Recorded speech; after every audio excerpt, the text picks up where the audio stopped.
हिंदू स्मशानभूमी व पद्मशाली समाज स्मशानभूमीच्या दयनीय अवस्थेबाबत तक्रार प्राप्त होताच महापौर विनायक कोंड्याल यांनी संबंधित ठिकाणी प्रत्यक्ष पाहणी केली.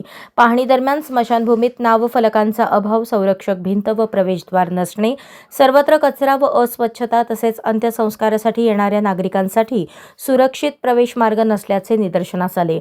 या परिस्थितीमुळे नागरिकांना मानसिक त्रास सहन करावा लागत असल्याची बाब महापौरांनी गांभीर्याने घेतली. यावेळी अतिरिक्त आयुक्त वीणा पवार, सहाय्यक आयुक्त शशिकांत भोसले व संबंधित विभागाचे अधिकारी उपस्थित होते. महापौरांनी तातडीने स्वच्छता मोहीम राबवणे, संरक्षक भिंत व गेट उभारण्याचा प्रस्ताव सादर करणे, सुबक नामफलक लावणे आणि आवश्यक मूलभूत सुविधा उपलब्ध करून देण्याचे निर्देश दिले. स्मशानभूमी ही श्रद्धा आणि मानवी संवेदनांची निगडीत जागा आहे. येथे स्वच्छता व सन्मान अबाधित राहिला पाहिजे असे स्पष्ट करत लवकरच सुधारणा करण्यात येतील असे आश्वासन त्यांनी दिले. त्यांच्या या भूमिकेमुळे परिसरातील नागरिकांनी समाधान व्यक्त केले आहे. अक्कलकोट स्मशानभूमी सर्व जाती धर्माची या ठिकाणी स्मशानभूमी आहेत. या ठिकाणी अनेक अडचणी आहेत. आज आम्ही या ठिकाणी आपले सोलापूर महानगरपालिकेचे आयुक्त वीणा पवार मॅडम यांना या ठिकाणी बोलून सर्व काही दाखवलेत.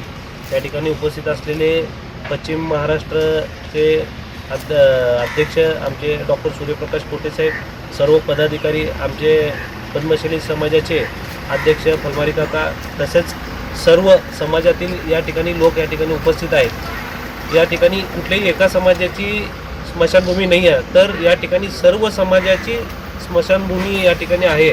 तर ती कॉमन स्मशानभूमी आहे. त्या ठिकाणी अतिशय दुरावस्था त्या ठिकाणी झालेली आहे. या ठिकाणी झाडं बाहेरचे लोक आजोर आणून या ठिकाणी टाकलेले आहेत आणि महानगरपालिकेचं एक या ठिकाणी कुटुंब असायला पाहिजे किंवा कर्मचाऱ्याचं या ठिकाणी एक वास्तव्य असायला पाहिजे. त्या ठिकाणी ते देखील या ठिकाणी नाही. त्यामुळं बाहेरचे लोक आजोरा कधी येऊन टाकतात हे आम्हाला समजत नाही आणि या ठिकाणी घाण वगैरे सगळं घाणीचं साम्राज्य पसरत जातं. तर निश्चित येणाऱ्या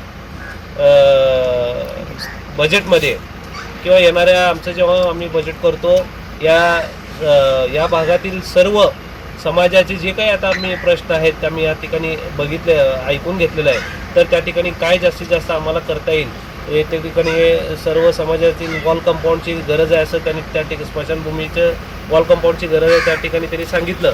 तसेच झाडं लावायचं आहे. कोण काय कंपनी जर झाडं लावण्यासाठी जर घेत असेल, त्याचं पालनपोषण जर करत असेल तर या ठिकाणी निश्चित आम्ही झाडं लावण्यासाठी आम्ही प्रयत्न करू आणि येणाऱ्या काळामध्ये अजून जास्तीत जास्त स्वच्छता कसं राखता येईल आम्ही या ठिकाणी प्रयत्न करून या ठिकाणी काम करू.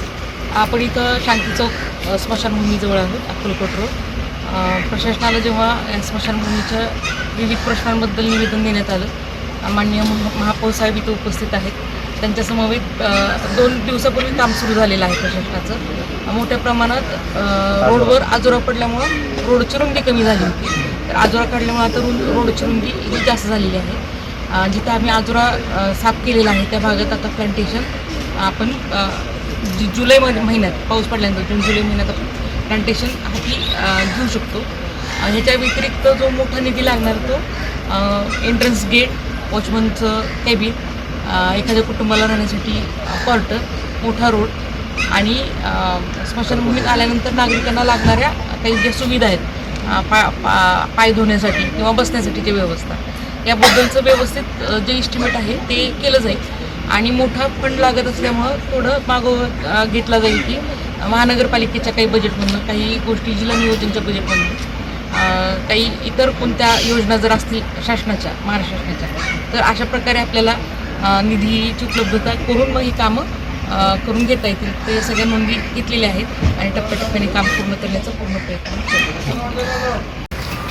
आज माननीय महापौर व उपायुक्त पवार मॅडम आणि पद्मशाली समाजाचे अध्यक्ष फलमारी काका, त्याचबरोबर पश्चिम महाराष्ट्र पद्मशाली संगमचे आणि आपल्या सोलापुरातले रहिवासी या बरेचसे लोक आम्ही इथं आज शांती चौक स्मशानभूमी येथे पाहणी करण्यासाठी महापौरांसोबत आणि मॅडमसोबत इथे येऊन त्यांना ह्या स्मशानभूमीचे, सार्वजनिक स्मशानभूमी आहे, तिथले जे आम्ही प्रश्न मांडले होते, जसे रस्ता असेल, कमान असेल, नामफलक असेल आणि भिंतीची उंची वाढवणं असेल, त्याचबरोबर दिवाबत्ती याची जे समस्या आहेत त्या सर्व समस्या त्यांना आम्ही सांगितलेल्या आहेत आणि त्याचबरोबर त्यांनी पाहणी करून याला जो लागणारा निधी असेल किंवा पुढील जे कामासाठी लागणारा जो वर्क ऑर्डर असेल हे देण्याची त्यांनी आश्वासन आम्हाला आज इथे दिलेलं आहे.